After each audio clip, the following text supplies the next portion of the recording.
que dice, ¿bajo qué condiciones un vector tiene componentes iguales?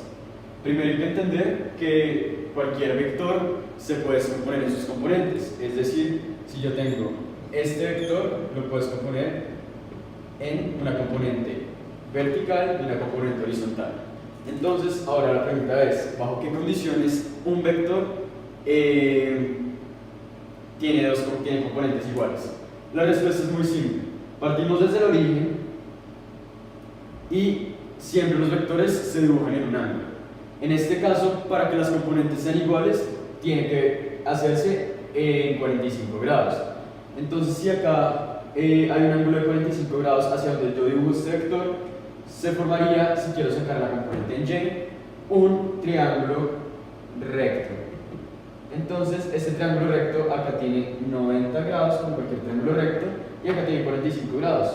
Por ende, acá arriba también tiene 45 grados.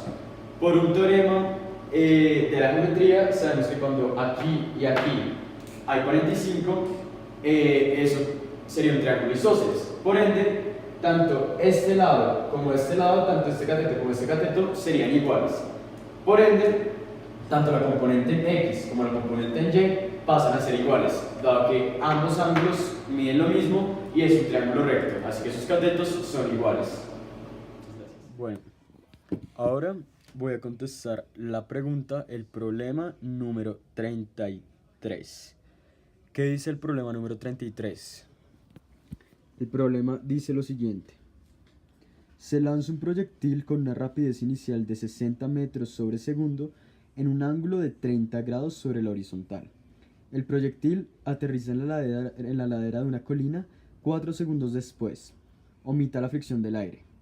Las preguntas son: A. ¿Cuál es la trayectoria del proyectil en el punto más alto de su trayectoria? La velocidad del proyectil en el punto más alto de su trayectoria. B. ¿Cuál es la distancia en línea recta desde donde el proyectil fue lanzado hasta el sitio en que esté su objetivo?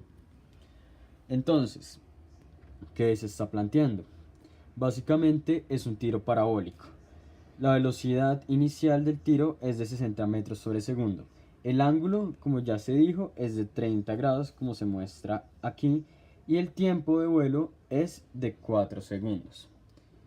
Entonces, ¿qué tenemos que hacer para resolver el problema? Básicamente, seguir paso por paso los 5 pasos para resolver un problema.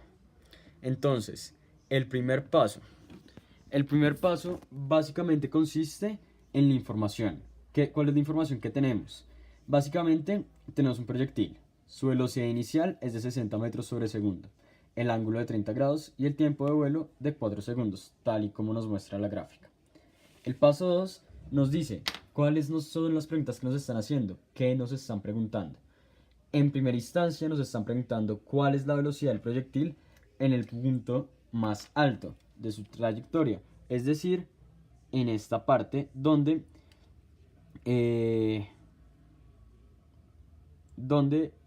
el proyectil alcanza su altura máxima. La siguiente pregunta es la distancia en línea recta desde el punto inicial hasta el punto final, es decir, nos están preguntando esta distancia de aquí, que le podemos dar el nombre de D. Bueno, ahora pasamos al tercer punto de la resolución de nuestro problema, en el cual debemos plantear elementos teóricos que nos ayudarán a resolver nuestro problema. Entonces, en primera instancia, debemos saber que en el punto máximo en un tiro parabólico, la velocidad es 0 en Y. En X, la velocidad durante todo el tiro es constante. Así que en el punto máximo solo nos interesará lo que refiere a la velocidad en X, ya que esta se mantiene igual durante todo el problema. También debemos conocer esta fórmula, que es la de la velocidad en Y, que es igual a la velocidad inicial de Y más la aceleración de Y por el tiempo. También se debe saber que la componente en Y de la velocidad se obtiene con el seno del ángulo, es decir, se multiplica el vector, la magnitud vectorial, por el seno del ángulo. Además, por último, las componentes en X se encuentran muy similar a las componentes en Y, sin embargo, esta vez no es con el seno, sino con el coseno del ángulo. Ya teniendo esto en cuenta, podemos pasar al punto 4, y es donde vamos a desarrollar la solución de nuestro problema. Lo primero que nos piden al comienzo es la velocidad del proyectil en su punto máximo. Como sabemos que la velocidad en y es igual a 0, entonces no lo tendremos en cuenta y tendremos que sacar la velocidad en x que aplica para todo el tiro parabólico.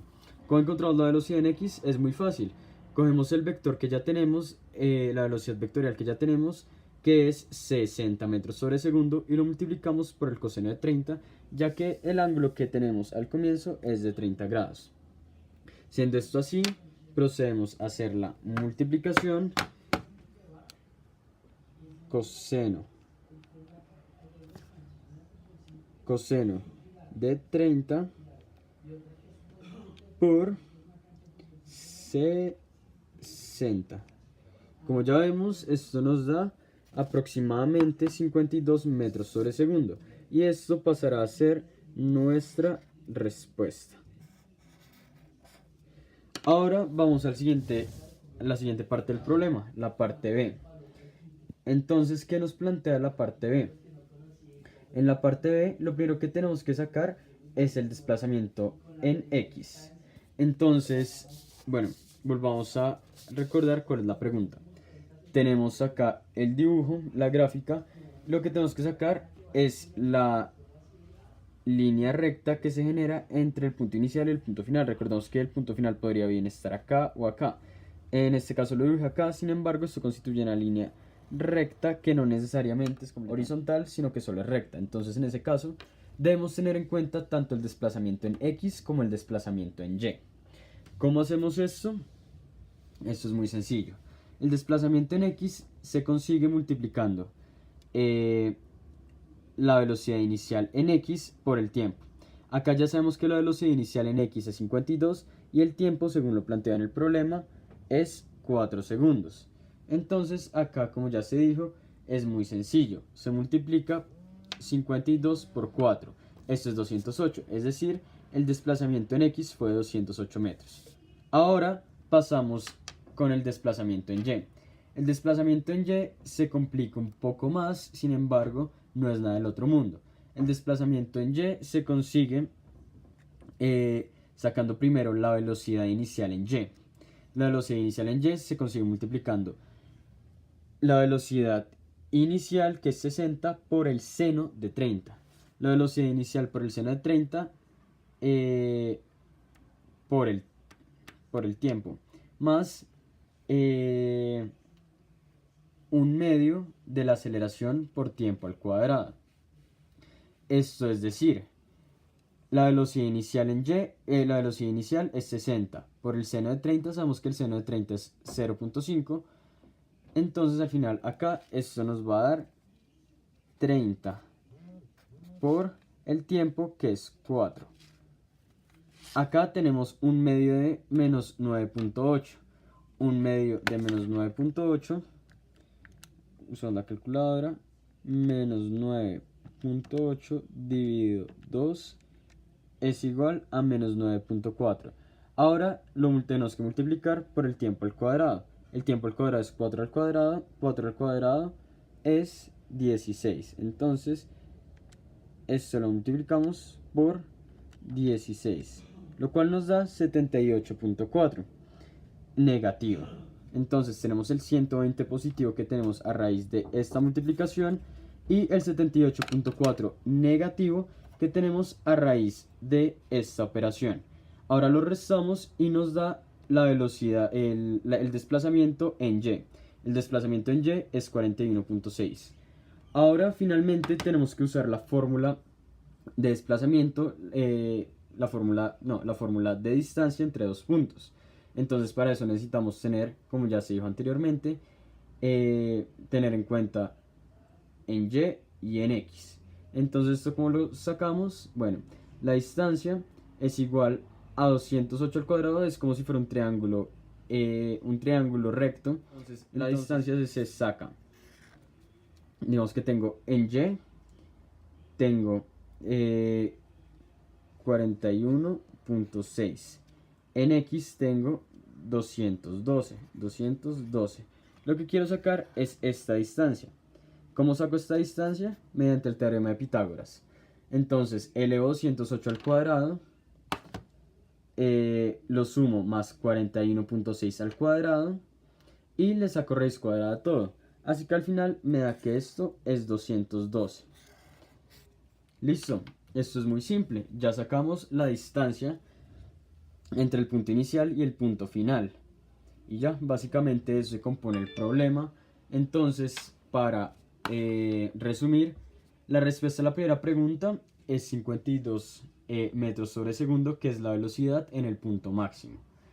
Y la segunda respuesta son 212 metros, que es la distancia total entre el punto inicial y el punto final, la distancia en línea recta. Pasamos al punto 5. Básicamente en el punto 5 lo que debemos es plantearnos preguntas. Yo personalmente tengo todo claro acerca de cómo funcionan estas ecuaciones, y más que las ecuaciones lo importante es entender la lógica del problema, que se saca muy fácil cuando se entiende la descomposición de los vectores. Entonces acá lo que hice fue redactar las respuestas finales, es decir, la velocidad del proyectil en su punto máximo es de 52 metros sobre segundo y la distancia entre el punto inicial y el punto final es de 212 metros.